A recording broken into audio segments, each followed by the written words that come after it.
Cześć, kochani. Przerażenie mnie ogarnia. Larum biją. Koronawirus znowu jest w ataku. Szef Głównego Inspektoratu Sanitarnego kraju, dr Grzesiowski, znowu w akcji. Broni nas za wszelką cenę. Namawia do szczepienia się. Po prostu nie tylko przeciwko grypie, ale przeciwko wirusowi, bo nie ma innych możliwości. A ludzie chcą żyć przecież, ludzie chcą być zdrowi. No więc w jaki sposób zabezpieczyć się przed tą ciężką chorobą? Przerażającą. Znowu pandemia. I tam takie, przepraszam, dzisiaj powiem brzydko, troszeczkę, tam takie pierdolety dla ludzi, którzy po prostu no, z różnych względów nie mogą wiedzieć o tym, że można zupełnie inaczej się chronić. Kochani, witam Was serdecznie, Janusz Dąbrowski, jak zawsze na kanale Barwy Zdrowia. O czym dzisiaj? No widzicie tekst, będziemy mówić właśnie o tych wszystkich historyjkach. Czy naprawdę nie ma innej metody, tylko szczypawka? A jakie są skutki tych szczypawek? Już wam nie muszę w ogóle mówić nic.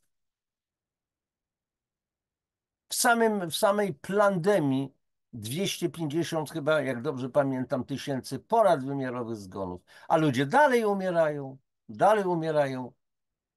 I będą umierać niestety ci, którzy to przyjęli albo się jakoś uchronią w jakiś tam sposób. Kochani, ale tu nie chodzi o straszenie. Posłuchajcie, będzie bardzo ciekawy artykuł, naukowy, ale postaram się to jakoś tłumaczyć na zrozumiały język polski, przy pomocy oczywiście translatora.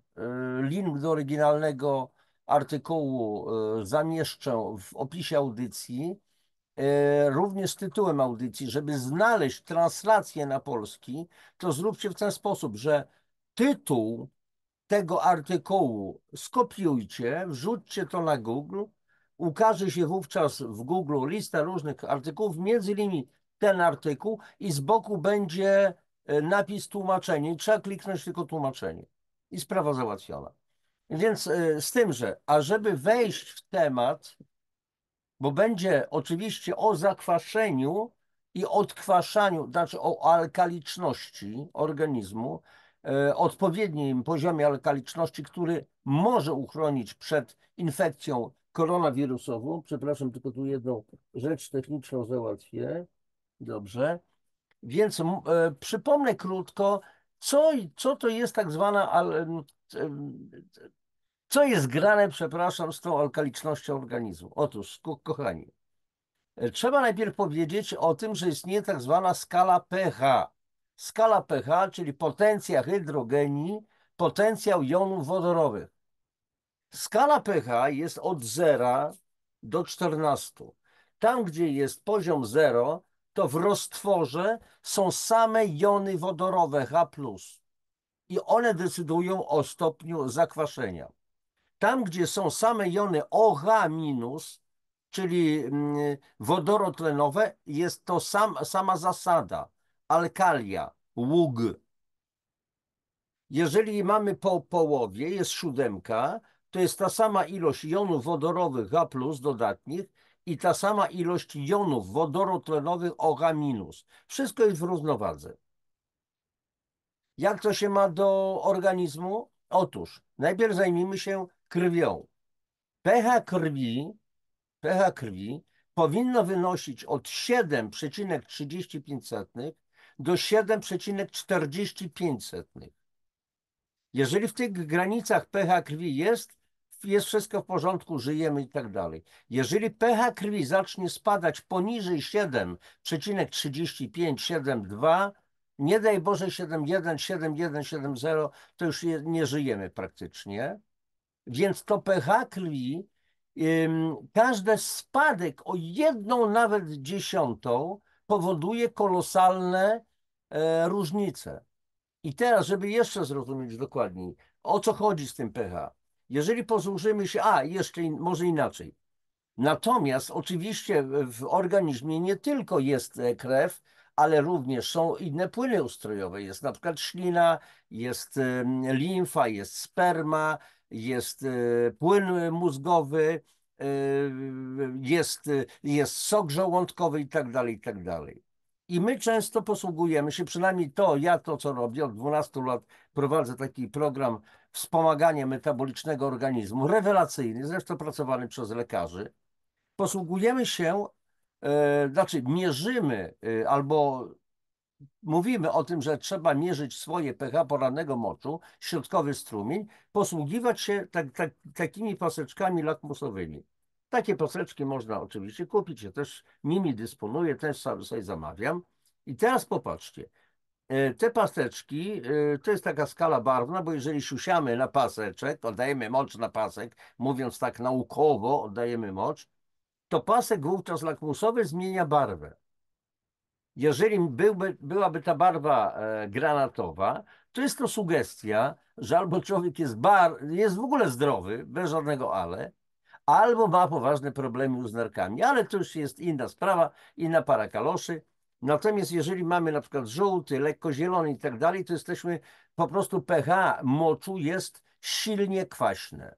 I tutaj mam wartości, słuchajcie, od 5,2 do 7,4, 5,2, 7,4. I teraz weźmy pod uwagę taką rzecz. Jeżeli jest na przykład pH moczu wyniosłoby 5,2, jeszcze jedna sprawa.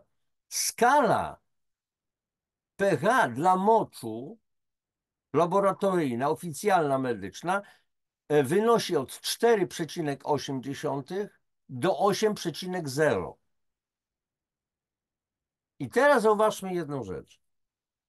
Jeżeli porównamy pH 5, pH 6 i pH 7, ja w wielu audycjach to tłumaczę, nieraz na szkoleniach, to piątka jest 10 razy silniejszym kwasem od szóstki, szóstka 10 razy silniejszym kwasem od siódemki, ale i ponieważ ta skala pH jest tak zwaną skalą logarytmiczną, to jest 10 razy 10, czyli piątka jest 10 razy 10, 100 razy silniejszym kwasem od siódemki.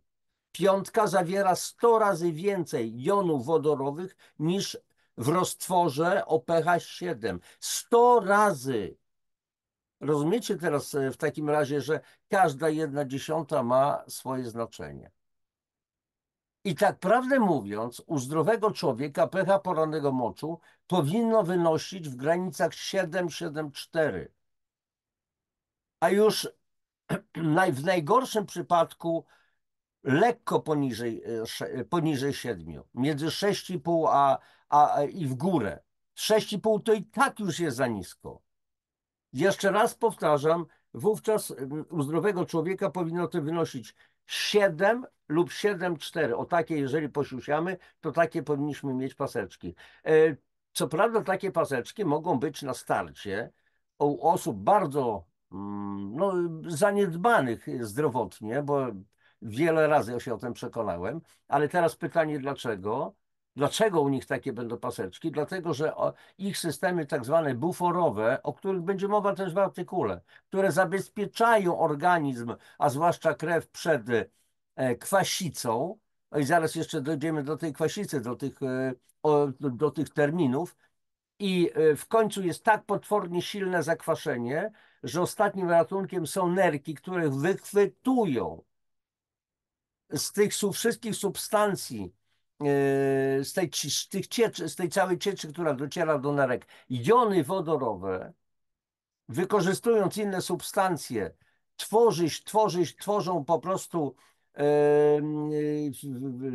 silnie żrącą zasadę amonową. Amoniak jest silnie cuchnący i wówczas, jeżeli taki mocz, który zawiera bardzo dużo amoniaku, siusiamy na te papierki, to papierki są wówczas granatowe. I niektórzy ludzie mówią, widzi pan, ale ja mam zasadowy mocz. Tak, ma pan zasadowy mocz, ale widzę, jak człowiek wygląda, wory pod oczami, opuchnięty, czerwona twarz, typowy udarowiec, zawałowiec. On jest chory, nogi ma opuchnięte, brzuch potężny, to otyłość trzewna i on jest po prostu bardzo chory i jeszcze do tego wszystkiego, co on tam ma, choroby stawów, jakieś inne historie, stłuszczenie wątroby, jeszcze i duży poziom tłuszczu trzewnego, jeszcze dochodzi problem z nerkami. A jak już padną nerki, ojciec i matka wszelkich chorób, to będzie po prostu zbliża się exitus, czyli zejście z tego świata do, miejmy nadzieję, lepszego świata.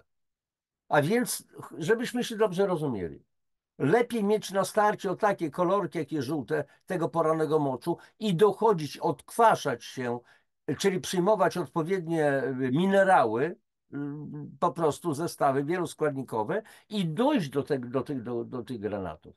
To byłoby tytułem wstępu. A, jeszcze jedna sprawa, dwa pojęcia. Jest kwasica krwi i jest zakwaszenie, czyli tak zwana utajona kwasica, utajona, czyli latentna kwasica metaboliczna niskiego stopnia. Kwasica krwi, czyli acydemia, to jest zupełnie coś innego niż ta kwasica metaboliczna dotycząca przestrzeni międzykomórkowych, czyli tak zwanego interstycjum. I ogromna większość lekarzy, dietetyków mówi, jeżeli dojdzie do kwasicy, mając na myśli zakwaszenie krwi, to oczywiście jest szpital i błyskawiczne leczenie i oczywiste. Natomiast, jeszcze raz powtórzę, ogromna większość lekarzy w Polsce i dietetyków nie wie o tym, że istnieje tak zwane zakwaszenie organizmu, czyli niskostopniowa, latentna, czyli bezobjawowa kwasica metaboliczna niskiego stopnia. pH krwi jest w porządku, jest ciągle między 7,35 a 7,45 i lepiej byłoby, żebyśmy byli tej granicy 7,40, a nie 7,45, a nie 7,35, bo 7,35 oznacza, że to już jest blisko katastrofy. To znaczy, że organizm nie ma już rezerw mineralnych, żeby nawet bronić pH krwi. Zaraz może się zacząć poważny problem. A więc jeszcze raz powtarzam, jest kwasica krwi, acydemia i jest zakwaszenie, przekwaszenie tkanek, czyli kwasica metaboliczna niskiego stopnia.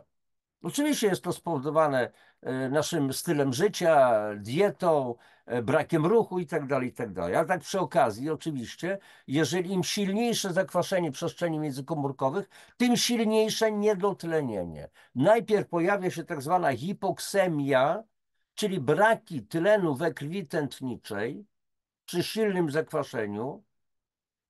Tą krew o niskim stopniu utlenowania, nie mylmy z utlenieniem, utlenowanie, czyli stopień nasycenia krwi tlenem, krew to roznosi do komórek, do tkanek i w tkankach jest za mało tlenu, czyli pojawia się zjawisko hipoksji, czyli braku tlenu w tkankach. Więc jeszcze raz, jest hipoksemia, braki tlenu we krwi tętniczej i jest hipoksja, braki tlenu w tkankach. I myślę, że takim tytułem wstępu to wystarczy, żebyście po prostu lepiej później rozumieli, o co, kochani, chodzi. I ja teraz udostępnię ekran z artykułem naukowym. Popatrzcie, tutaj mamy, po pierwsze, jest tutaj oryginał i rzecz jasna ten oryginał, link do tego oryginału będziecie mieli. Coronavirus and pH. I mamy tutaj tłumaczenie na język polski, czyli translację, artykuł z 28 kwietnia 2023 roku. Krótkie też streszczenie. W niniejszym artykule zbadano żywotność wirusa SARS-CoV-2. SARS to znaczy wirusy oddechowe, CoV-2 i jego zależność od poziomu pH ze szczególnym uwzględnieniem różnic między przedziałami stabilności pH dla koronawirusa i krwi ludzkiej. Krew ludzka zazwyczaj utrzymuje pH w zakresie od około 7,35 do 7,45, podczas gdy SARS-CoV-2 wykazuje stabilność w zakresie pH od 6 do 6,5. Celem badania jest wyjaśnienie kluczowej roli hemoglobiny w utrzymaniu równowagi pH i zbadanie jej wpływu na podatność wirusa na zakażenie. Odkrycia podkreślają znaczenie wzmocnienia zasadowości środowiska jako sposobu na osłabienie wirusa. Badania przyczyniają się do zrozumienia mechanizmów zależnych od pH w infekcjach wirusowych, dostarczają cennych informacji na temat rozwoju potencjalnych strategii terapeutycznych. Zacznijmy od wstępu. Mam nadzieję, że to jest dobrze widoczne. No, powiększenie jest. Myślę, że widoczne będzie dla Was do odczytu. Pandemia COVID-19, czyli SARS-CoV-2, Coronavirus Disease, inaczej COVID, nadal stanowi poważne wyzwanie na całym świecie, a liczba zachorowań i zgonów osiąga alarmujący poziom. Na dzień 7 maja 2023 roku łączna liczba potwierdzonych przypadków przekroczyła 765 milionów, a na całym świecie odnotowano ponad 6,9 miliona zgonów. Tutaj akurat w tych nawiaskach są odniesienia do artykułów, do źródeł po prostu. W tym krytycznym momencie cały świat, niezależnie od poziomu rozwoju, gorliwie poszukuje rozwiązań, aby stawić czoła wyzwaniom, jakie stawia COVID-19. Liczba zgonów z powodu wirusa osiągnęła już kilka milionów w ciągu ponad 3 lat i nie widać końca.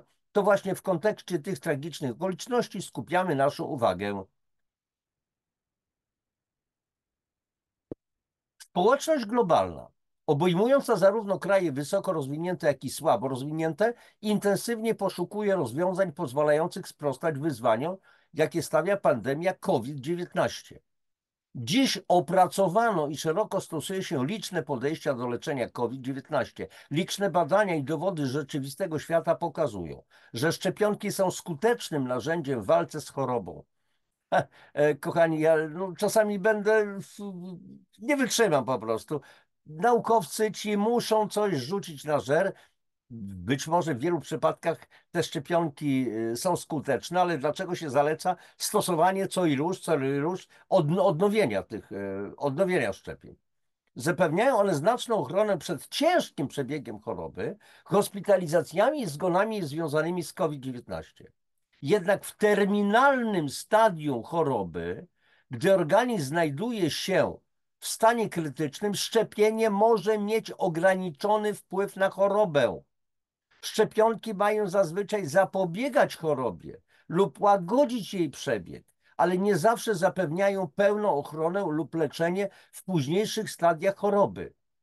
Ważne jest również, aby zauważyć, że skuteczność szczepionek może być zmniejszona w niektórych grupach populacji, zwłaszcza u osób z osłabionym układem odpornościowym lub chorobami współistniejącymi. Kochani, to już na marginesie tego wszystkiego. Wszyscy ci, którzy mają osłabione układy odpornościowe, czyli chorują na nowotwory i tak, nie powinni w ogóle przyjmować szczepionek. Nie wiem, czy to każdy lekarz powinien o tym wiedzieć. Dalej. Urządzenia do wentylacji mechanicznej, respiratory, stają się nadzieją, zwłaszcza dla osób w obszarach wysokiego ryzyka, które są poważnie dotknięte wirusem. Na pierwszy rzut oka podłączenie pacjentów do respiratora i zapewnienie dodatkowego tlenu powinno pomóc w ratowaniu życia, szczególnie gdy płuca nie funkcjonują w stadium terminalnym. Jednak statystyki dotyczące respiratorów są stosunkowo nieznane. Odgrywają one również kluczową rolę we wspieraniu funkcji płuc u pacjentów z niewydolnością oddechową. Dostarczanie kontrolowanych ilości powietrza i tlenu pomaga utrzymać prawidłowe natlenienie i usuwanie dwutlenku węgla z płuc. Jednak długotrwałe... Jakieś tutaj komunikaty mi się pokazują. Jednak długotrwałe i niewłaściwe stosowanie wentylacji mechanicznej może mieć niekorzystny wpływ na mechanikę płuc, potencjalnie prowadząc do uszkodzenia płuc wywołanego przez respirator i upośledzając ogólną funkcję płuc. Metoda ta służy jako przypomnienie kluczowej roli funkcjonalnej, jaką odgrywają płuca w procesie natleniania krwi. Podczas gdy wdychanie i wydychanie są istotnymi funkcjami pomocniczymi, podstawową funkcją płuc jest utrzymanie natlenienia.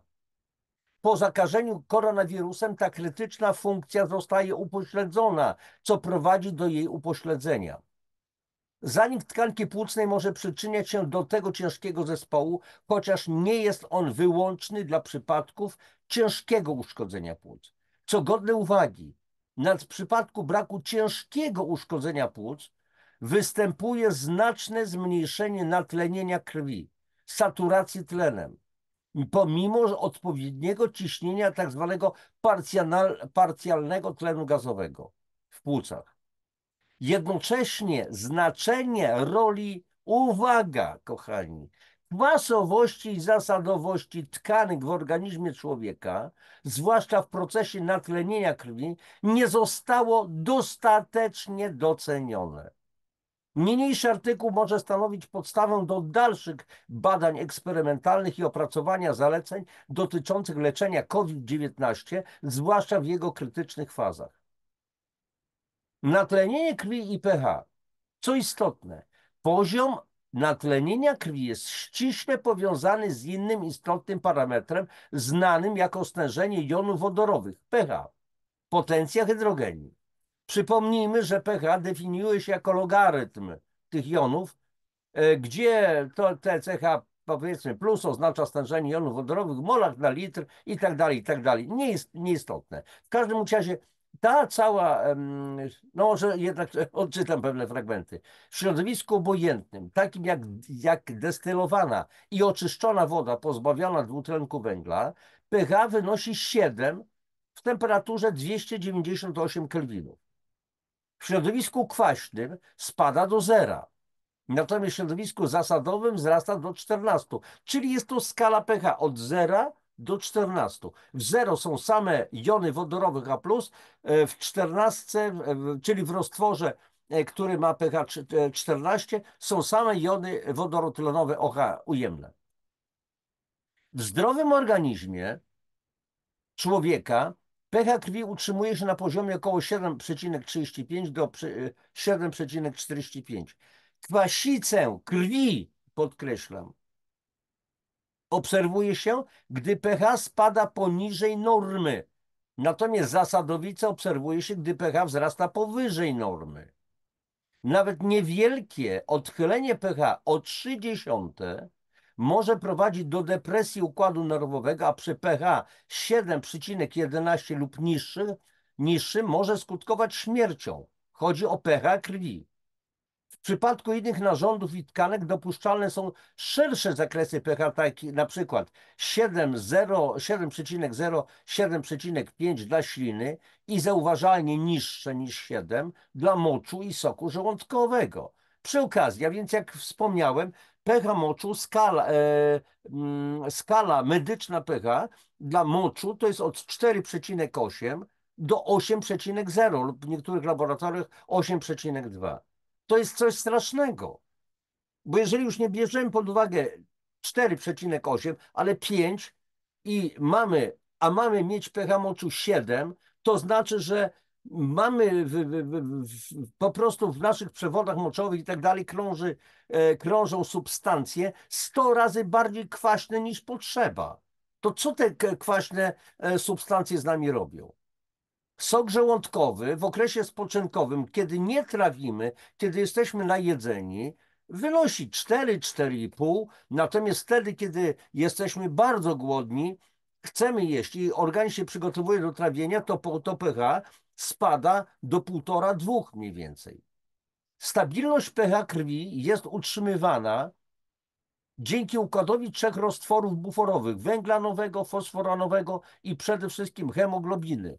I teraz, kochani, gdzieś tutaj mam nadzieję, że mam jedną z moich książek, albo i nie mam, czego mogłeś nie wiedzieć o zakwaszeniu organizmu i skutecznym odchudzaniu, bo jedno z drugim się wiąże. Akurat nie mam, gdzieś po prostu przełożyłem, więc nie pokażę, ale wejdźcie na mój sklep www.januszdabrowski.pl. Tam są opisy wszystkich moich książek i tam jest właśnie ta książka. Dlatego też oprócz swojej podstawowej roli w transporcie tlenu do tkanek i usuwaniu dwutlenku węgla, hemoglobina zawierająca substancję zawierającą żelazo, przyczynia się również do utrzymania optymalnego poziomu pH krwi. Teraz zostawiamy te tutaj reakcje, jak ta hemoglobina reaguje i tak dalej, i tak dalej. W każdym razie z interakcji hemoglobiny i tlenu wyłania się ważna konsekwencja. Wraz ze spadkiem ciśnienia parcjalnego tlenu w środowisku zewnętrznym, to jest w płucach, i spadkiem pH ośrodka, to znaczy krwi, wiązanie tlenu z hemoglobiną słabnie, co prowadzi do upośledzenia natlenienia krwi. Zjawisko to jest znane jako efekt Verrigo-Bora, dobrze ugruntowany w fizjologii. I teraz tutaj pewne rzeczy pomijamy. I teraz, a co z koronawirusem? Jak powszechnie wiadomo, koronawirus charakteryzuje się charakterystyczną morfologią, czyli budową, przypominającą kulę z rogami i ma rozmiar od około 100 nanometrów do 120 nanometrów. 1 nanometr to jest 1, kochani, miliardowa metra, co czyni go niemal nanocząstką. Oprócz białkowych wypustek, cząstka wirusa zawiera zwiniętą cząsteczkę kwasu rybonukleinowego, RNA, otoczoną ochronną błoną lipidową, czyli tłuszczową. Wirus posiada specyficzne granice stabilności pH, wynoszące od 6 do 6,5, na które prawdopodobnie wpływają następujące czynniki. Wrodzone właściwości kwasowe RNA, bo nazywamy to jest kwas rybonukleinowy, wynikające głównie z przewagi kwaśnych grup zawierających fosfor nad zasadowymi zasadami azotowymi. B, druga możliwość, zwiększona odporność błony lipidowej na hydrolizę w środowisku kwaśnym w porównaniu ze środowiskiem zasadowym. Co istotne, odporność wirusa znacznie maleje, gdy pH spada poniżej 6. Odporność wirusa znacznie maleje, gdy pH spada poniżej 6 lub przekracza 6,5. Przekracza 6,5. Stwierdzono, że wirus wykazuje maksymalną stabilność w temperaturze 4 stopni Celsjusza. I teraz uwaga. Wirus, chodzi o nas, ludzi. Wirus, gdy pH spada, gdy pH przekracza 6,5. Jeżeli pH nasze spada poniżej 6, owszem, wirus się dobrze czuje, ale my się źle czujemy. Bo jeżeli pH spada, to jednocześnie oznacza, że coraz mniej jest tlenu w organizmie i spada nasza odporność. Natomiast dla nas jest dobrze, jeżeli jesteśmy alkaliczni, czyli pH badane jako poziom porannego moczu, czyli poziom pH przestrzeni międzykomórkowych jest grubo powyżej 6,5, a więc na poziomie na przykład 7, 7,2, 7,4. Wtedy odporność wirusa bardzo silnie maleje. Dobrze, zaraz momencik przeskroluję dalej. Z tych obserwacji można wyciągnąć następujące wnioski. Zakresy stabilności pH wirusa i krwi ludzkiej różnią się zasadniczo. I nie tylko krwi, również przestrzeni międzykomórkowych, które to przestrzenie powinny być alkaliczne, czyli od poziomu 7 do poziomu mniej więcej 7,4. I w tym zakresie stabilność pH wirusa będzie bardzo słaba. Łatwo go po prostu zneutralizować. Kiedy wirus przedostaje się do krwiobiegu albo ginie, może inaczej to przeczytam, więc kiedy wirus przedostaje się do krwiobiegu albo ginie, albo dostosowuje pH krwi do własnego zakresu stabilności, przynajmniej w skali lokalnej. Zobaczcie, jak to nawet ten wirus trudno nazwać żyjątkiem. Jak się przystosowuje? Zmieni pH krwi, żeby dopasować to pH do siebie. W scenariuszu tym B, w którym występuje niewystarczająca ogólna odporność i upośledzony układ regulacji pH krwi, organizm stoi w obliczu nieuchronnej śmierci. Dokładne mechanizmy, za pomocą których wirus osiąga swoją zwodniczą adaptację pH, czyli dostosowuje pH krwi do własnych potrzeb, z różnym stopniem powodzenia pozostają niejasne. Ale kochani, a co to mnie obchodzi? Jakie są mechanizmy? Warto byłoby to poznać, oczywiście, ze względów naukowych, ze względu na to, że jesteśmy ciekawi, ale praktyka pokazuje, Po prostu trzeba alkalizować organizm, uczynić go zasadowym, czyli łykać tak jak ja łykam, tego typu po prostu środki, które zawierają wodór węglany, cytryniany, wielu różnych pierwiastków i jestem alkaliczny. Jeden z prawdopodobnych schematów jest następujący. Początkowo wirus zakłóca wymianę gazową w płucach, uszkadzając pęcherzyki płucne odpowiedzialne za dyfuzję cząsteczek znaczy dwuatomowego tlenu, czyli cząsteczki tlenu, do krwi i usuwanie CO2, czyli dwutlenku węgla. To zakłócenie prowadzi do nieuniknionego zakwaszenia krwi, wyrównując jej pH z preferowanym zakresem wirusa, tworząc w ten sposób sprzyjające środowisko dla rozwoju wirusa. Osłabienie reakcji i nasilenie reakcji tej pierwszej i drugiej upośledza funkcję hemoglobiny w transporcie tlenu do tkanek, co prowadzi do niedotlenienia tkanek i zakwaszenia z powodu akumulacji dwutlenku węgla. A teraz, kochani, żeby to było zrozumiałe w prosty sposób. Lubicie wodę gazowaną? Ja akurat nie piję, bo wiem dlaczego. Ale niektórzy ludzie, którzy na przykład podejmują tą kurację metaboliczną, którą ja polecam i polecam również wam, możecie dzwonić, możecie pisać do mnie na maila, mówią, że no, na przykład tego typu pigułki trzeba czymś popijać. Proszę pana, ale ja nie lubię wody pić, bo trzeba w kuracji wypijać mniej więcej 2,5 litra wody dziennie. Ja tylko gazowaną. Ja mówię, ale proszę pana, to pan wydaje pieniądze na przykład na minerały, może nawet i nie małe pieniądze, i pan popija te minerały, te pigułki kwasem. Jak to kwasem? Wodą gazowaną. A czym się nasyca tą wodę? No dwutlenkiem węgla. Ale dwutlenek węgla CO2 w zetknięciu z wodą zaczyna tworzyć słaby, ale kwas węglowy. I sprawa jest załatwiona. A więc dochodzi do niedotlenienia tkanek i zakwaszenia z powodu akumulacji tlenku węgla.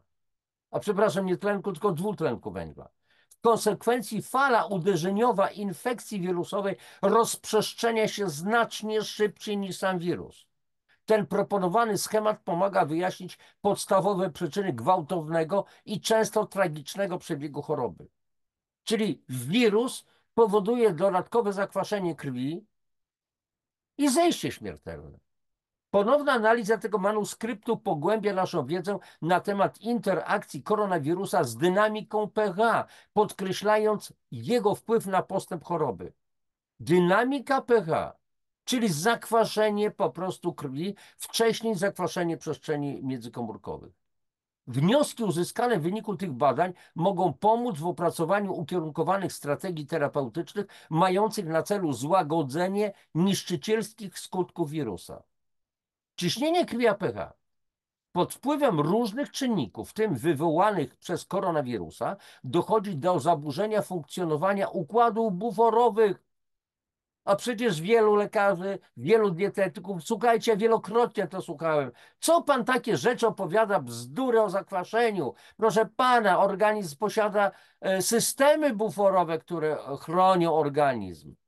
A ja mówię, kochany panie, a jeżeli pan chcesz poprosić ścianę o pieniądze i pan się modli przed ścianą, ściano, daj mi pieniędzy, oczywiście mam na myśli w tej metaforze bankomat, ale pan nie zasilił tego bankomatu, na koncie nie ma pan nic, to co ta ściana panu da? Nic, zero. Jeżeli pan w lodówce do lodówki nie umieścił jakichś środków spożywczych i pan chce jeść, to otwiera pan lodówkę, widzi pan światło. Czyli systemy buforowe nie będą funkcjonowały, bo nie dysponują odpowiednim zapasem minerałów. I koniec, kropka. A więc dochodzi do zaburzeń funkcjonowania układów buforowych i tak dalej. To jest bardzo ciekawe. A mianowicie do zastąpienia jonów wodorowych w białkowych ścianach naczyń krwionośnych jonami, dodatnimi jonami sodu. Ale te ostatnie, czyli jony sodu, wbudowują się w ściany naczyń krwionośnych, które pęcznieją w wyniku wzmożonej absorpcji wody.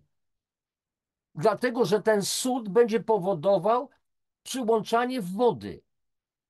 I mają i później jest tylko jedno ujście. Co następuje? Następuje zwężenie światła naczyń krwionośnych. Ale jeżeli następuje zwężenie światła naczyń krwionośnych, to rodzi się nadciśnienie. Jednocześnie jony H+, dodatnie, które decydują o zakwaszeniu, przedostają się do krwiobiegu i powodują przesunięcie pH w kierunku niższych wartości, czyli zakwaszają krew. pH krwi spada poniżej 7,35. Występuje zjawisko kwasicy, czyli korelacja między spadkiem pH a wzrostem ciśnienia krwi. Bo im niższe pH, tym wyższe ciśnienie krwi. Ja w wielu audycjach o tym mówię. W przyszłości samo obniżenie pH powoduje zaburzenia funkcjonowania układów organizmu, wielu układów. Dokładnie mówiąc, wysyła sygnał do ośrodkowego układu nerwowego, co prowadzi do rozszerzenia naczyń krwionośnych. Istnieje taka możliwość w przypadku mózgu, którego tkanka jest miękka, co powoduje wzrost ciśnienia śródczaszkowego. Dlatego interesujące są doniesienia o pozytywnym wpływie leków na nadciśnienie, na przebieg choroby wywołanej koronawirusem. Bo ciśnienie, no to zawężenie naczyń. Lek na nadciśnienie rozszerza naczynie. Z drugiej strony nie jest zaskakujące, że koronawirus powoduje lub zaostrza nadciśnienie, a jego obecność u pacjenta stanowi czynnik ryzyka obok cukrzycy i wieku. A więc, kochani, jeżeli zarażamy się, jest infekcja wirusowa, a mieliśmy wcześniej nadciśnienie, cukrzycę i tak dalej, to zaczyna być problem. Tym bardziej trzeba się odkwaszać. W przypadku wystąpienia tzw. kwasicy gazowej, czyli zaburzenia wymiany gazowej w płucach, krwi i tkankach, dodanie NaCl, czyli soli do pożywienia prowadzi do następujących efektów. Jony sodu dostające się do krwi są wymieniane na jony wodorowe, białek na ścianach naczyń krwionośnych. Jony chloru są częściowo wchłaniane przez czerwone krwinki, ale pozostają głównie we krwi, tworząc z jonami wodorowymi mocny kwas HCl, kwas solny. Powoduje to lub nasila ostre zakwaszenie, czyli kwasicę, czyli acydemię krwi, ze wszystkimi wynikającymi z tego konsekwencjami fizjologicznymi, których końcem jest śmierć organizmu. Wszystko jest jasne, mam nadzieję. Przepraszam za moje emocje, ale no ja już taki jestem. Kochajcie mnie takiego. Co należy robić? Niewątpliwie najważniejszym priorytetem jest stworzenie niekorzystnych warunków dla wirusa poprzez lekką alkalizację środowiska, przy jednoczesnym utrzymaniu ścisłej i ciągłej kontroli pH w celu zapewnienia optymalnego poziomu. Ten kluczowy krok stanowi podstawę do kontrolowanego wdrożenia różnych metod leczenia. Trudne zadanie, zarówno obecnie, jak i w dającej się przewidzieć przyszłości, polega na zapewnieniu i utrzymaniu odpowiedniego poziomu pH krwi. Ale nie tylko pH krwi, kochani. Trzeba zapewnić odpowiedni poziom pH przestrzeni międzykomórkowych. Czyli krew powinna mieć nie mniej niż 7,35, ale to jest graniczne 7,45 i nasze przestrzenie międzykomórkowe, których pH badamy przy pomocy kilku badań porannego moczu przez 4-5 dni, żeby wyłowić jakąś średnią, badamy przy pomocy paseczków lakmusowych, siusiając na po prostu papierek, patrzymy ile i mamy, zażywając różnego rodzaju suplementy zawierające minerały wieloskładnikowe, mówię wodorowęglany, cytryniany. Jeszcze raz powtarzam, jeżeli ktoś będzie chciał, to powiem dokładnie, co to jest. Tylko niech się do mnie zgłosi. Więc po prostu trzeba dbać o alkalizację i ten mocz poranny powinien wynosić jego pH 7,4. Jednak w obliczu ogromnego stresu wywołanego pandemią rozwiązanie obejmuje trzy kluczowe aspekty. Pilne środki obejmują ostrożne stosowanie mikrododatków, a więc suplementów o wyraźnych właściwościach alkalicznych w wdychanym powietrzu. Dodatki te należy podawać ostrożnie, aby zminimalizować potencjalne ryzyko i zwiększyć skuteczność terapeutyczną. Kochani, ci lekarze oczywiście nie muszą wiedzieć o tym, czym są suplementy. Suplementy wieloskładnikowe, naturalne są żywnością. To jest żywność funkcjonalna. Więc jeżeli kilogram parówek zjemy naraz, to się nic nie dzieje. Litr kawy wypijemy, nic się nie dzieje. Litr Coca-Coli, nic się nie dzieje. Wszystko to jest zdrowe. Nie szkodzi. Oczywiście w cudzysłowie ja to mówię. Natomiast jeżeli mówimy o suplementacji, wysokiej klasy po prostu suplementami zaczynają być problemy. Trzeba bardzo ostrożnie, no ale już mniejsza z tym. Dalej. Druga metoda postępowania. Użycie zwykłego gaszonego wapna do absorpcji dwutlenku węgla z obszaru, w którym znajduje się pacjent reanimowany z COVID.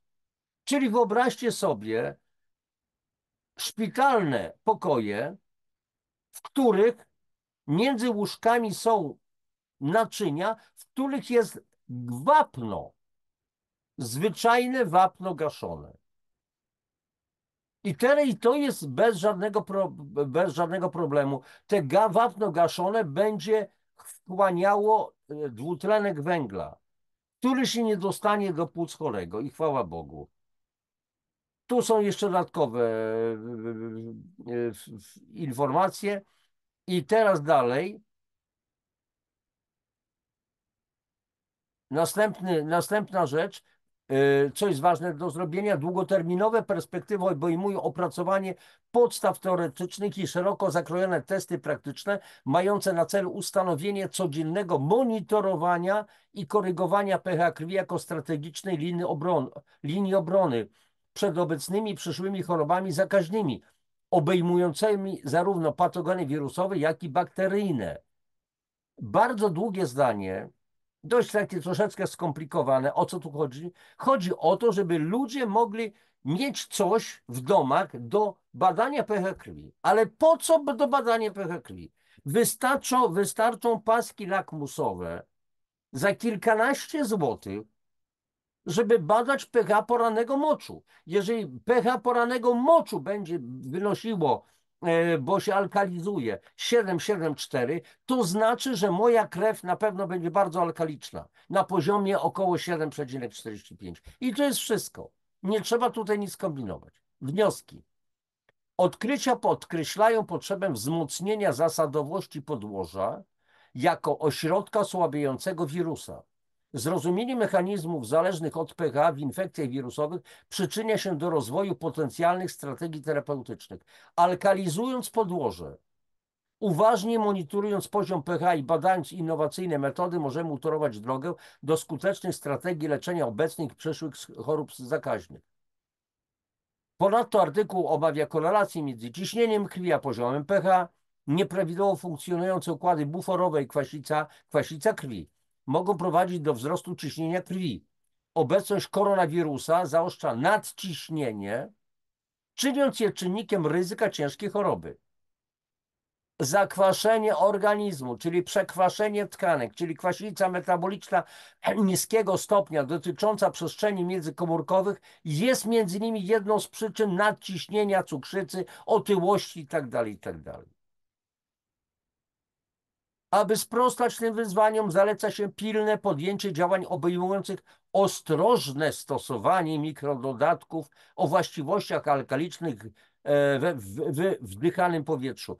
Kochani, ja wiem, śmieszy mnie to ostrożne stosowanie. Trzeba zastosować odpowiednią suplementację i nie ma żadnego gadania. Dodatkowo stosowanie wapna gaszonego do pochłaniania dwutlenku węgla w pobliżu pacjentów z COVID może pomóc w oszczędzaniu zasobów tlenu. Długoterminowe perspektywy obejmują opracowanie strategii codziennego monitorowania i korygowania pH krwi jako strategicznej linii obrony przed chorobami zakaźnymi. I co tam jeszcze? I w zasadzie to będzie wszystko. Zatrzymuję to udostępnienie. Kochani, jakie dla nas wnioski? No, sami doskonale wiecie. Alkalizacja organizmu. W jaki sposób ona powinna przebiegać? Żeby zalkalizować organizm, czyli zmniejszyć stężenie kwasów, to po pierwsze trzeba pić więcej czystej wody. Dlaczego? Bo woda będzie zmniejszać stężenie kwasów i je wypłukiwać. Będziemy więcej sikać, ale będziemy, przepraszam, częściej będziemy dokonywać aktów diurezy. O, dla tych, którzy chcą być tacy naukowcami takimi. A więc woda picie. Zjadanie większej ilości warzyw, bo warzywa są alkaliczne. Zmniejszyć ilości mięsa. Zrezygnować z ciasteczek, z picia kawusi, z Coca-Coli i tak dalej. Czyli ograniczyć jak tylko się da węglowodany proste, bo to jest nieszczęście. Dalej, zacząć uprawiać ruch. Wieczorne spacery 20 minut, pół godziny. Może lekka gimnastyka, może jazda na rowerze, może pływanie, może taniec. Włączmy sobie jakąś fajną muzę i tańczmy, poruszajmy się. Najlepiej na świeżym powietrzu. Ale nie obejdzie się, kochani, czy się to komuś podoba, czy nie, bez odpowiedniej suplementacji. Ja to mówię od lat. I spotykam się z takim wzruszeniem ramion, ale po co? Wystarczy się tylko odpowiednio odżywiać. Już nie chcę mówić o tym, jak ja wówczas reaguję na takie po prostu idiotyzmy, tak prawdę mówiąc, bo są pewne realia. I koniec, kropka. Więc tak to jest. Pamiętajmy, że COVID jest chorobą wirusową. Jest to wirus. I teraz powiem o takim przypadku, a może nawet kilku, jak sobie pewne przypomnę. Nie tak dawno byłem na potężnym evencie organizowanym przez firmę, z którą współpracuję i od której biorę te wszystkie moje pile, pigułki, różne tam żele i tak dalej, jaloesowe i inne. Było 2000 ludzi. I na samym początku pewna moja znajoma, Wiesia z Kielc, podbiega do mnie, mówi: Janusz, niesamowite, muszę coś ci powiedzieć. Ale co, Wiesiu, pamiętasz, jak dzwoniłem do ciebie? Ale kiedy? Co? Nie rozumiem. Do mnie masa ludzi dzwoni. O co chodzi? Słuchaj, przecież ja dzwoniłam w sprawie z mojego półpaśćca. Leczyłam go, chodziłam do lekarza i tak dalej. I zapytałem ciebie, co ewentualnie... Zobaczcie, jakim jestem znanym autorytetem, prawie jak lekarz, jak Pan Bóg. Pam M na końcu, Pan Bóg. I ty powiedziałeś, no oczywiście, żebym zaczęła brać po 40 drażetek, no właśnie o tego czegoś, no nie? I wiesz co pomyślałem? Chłop zwariował. 40 sztuk, na przykład 4 razy po 10, 5 razy po 8, nie ma sprawy. Ale nie miałem wyjścia. Janusz, po 2 dniach nie było półpaśćca. Ja nie mogę w to uwierzyć. Wszystko. Wiele takich przypadków, gdzie mamy do czynienia z chorobą wirusową, można z tego wyjść, jeżeli się błyskawicznie zalkalizuje organizm. Czy się to komuś podoba, czy nie, czy ktoś chce wierzyć, czy też nie, tak jest. Opowiem mój własny przypadek. Wiele lat temu, to był 2015 rok, 10 lat temu. A tą kuracją zajmuję się lat 12. Miałem robić wykład w Katowicach, mieszkałem w Ząbkach koło Warszawy i miałem robić, pamiętam, to była środa, miałem robić wykład dla szamana. Jeszcze żyła pani Nina Grela, szefowa zresztą największych targów medycyny naturalnej w Europie. Teraz również akurat one będą reaktywowane. Byłem akurat na pogrzebie pani Niny, przyjaźniliśmy się troszeczkę. Będą przy okazji, namawiam was, 11-12 października w Pre-Zero Arena w Gliwicach są targi medycyny naturalnej, bliżej zdrowia, a bliżej natury. będą na tych targach z moimi książkami, z wykładem. Ja mam akurat w niedzielę wykład, chyba o 13 czy o 12. W przeddzień moja partnerka Anna Zagórska, biotechnolog i edukator medyczny też będzie również miała wykład na temat zależności między insulinoopornością policystycznymi jajnikami i tak dalej, i tak dalej. Więc zapraszamy. Jeżeli chcecie jakieś bilety i tak dalej, to wystarczy bliżej zdrowia, bliżej natury. Jak napiszecie w goglach bliżej zdrowia, bliżej natury, to na pewno jakaś tam informacja się pojawi. No i teraz dobrze. I mam jechać w środę, robić ten wykład do Katowic. A we wtorek cały dzień zmieniałem mieszkanie, bo miałem wynajmowane mieszkanie. To był grudzień i w samej tylko koszuli pod koszulce ładowałem do samochodu osobowego swojego różne tam powiedzmy bambetle i tak dalej. Tak przez kilka godzin kursowałem między dwoma miejscami. Byłem mokry jak szczur. Później wieczorem rozsadza mi głowę, oczy jak szpareczki, półżywy jestem, a następnego dnia mam jechać. Krótka decyzja, po prostu duże dawkowania. Zjadłem chyba właśnie z 50 drażetek tego czegoś, akurat odkwaszacza, chyba z 20 sztuk kapsułek szczystka, z 20 sztuk kapsułek reishi, 20 sztuk kolostrum kapsułek i rano było po krzyku. Mnie tylko z nosa ciekło, a ja byłem normalnie się zachowałem. Ani bólu głowy, ani nic. W nocy co 2 godziny włączona była komórka, po prostu budziłem się i brałem po prostu moje suple i sprawa załatwiona.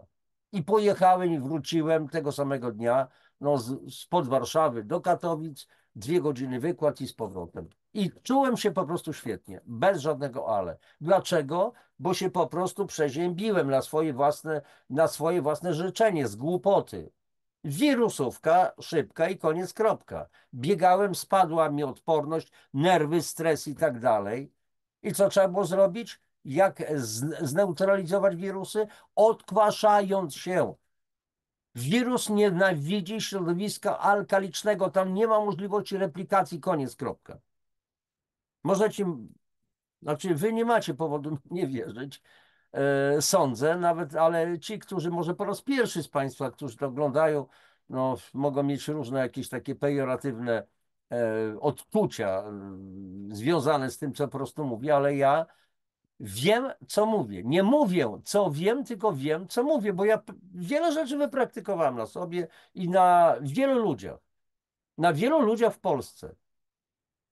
Dzwonili, konsultowali się, czasami byłem w takiej sytuacji, że nie wiedziałem dokładnie, mówię, nie wiem, coś mi podpowiadało, słuchaj, spróbuj to i to, ale później koniecznie zadzwoń, bo ja muszę wiedzieć, co jest grane. I dzięki temu feedbackowi od ludzi po prostu wiedziałem dalej, co robić z innymi po prostu przypadkami.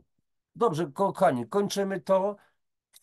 Trochę bardzo emocjonalna ta audycja, szczególnie dzisiaj wyszła. Ale chyba taką nieco zawsze jest. Słuchajcie, jak zwykle mam prośbę również na koniec. Proszę o lajki, proszę o komentarze, niech to będzie nawet jedno słowo, albo napiszcie algo zwyczajne, to więc algorytm i algorytm YouTube'a zawsze zacznie mielić. Dzielcie się tymi linkami, uczcie się tego wszystkiego, bo mamy takie czasy, jakie są. Oficjalny system nic nam nie pomoże. Co oni nam oferują? Sami wiecie. Oferują nam chłam i więcej nic. Trzymajcie się, wszystkiego najlepszego Wam życzę jak zwykle i do następnego zobaczenia. Papatki.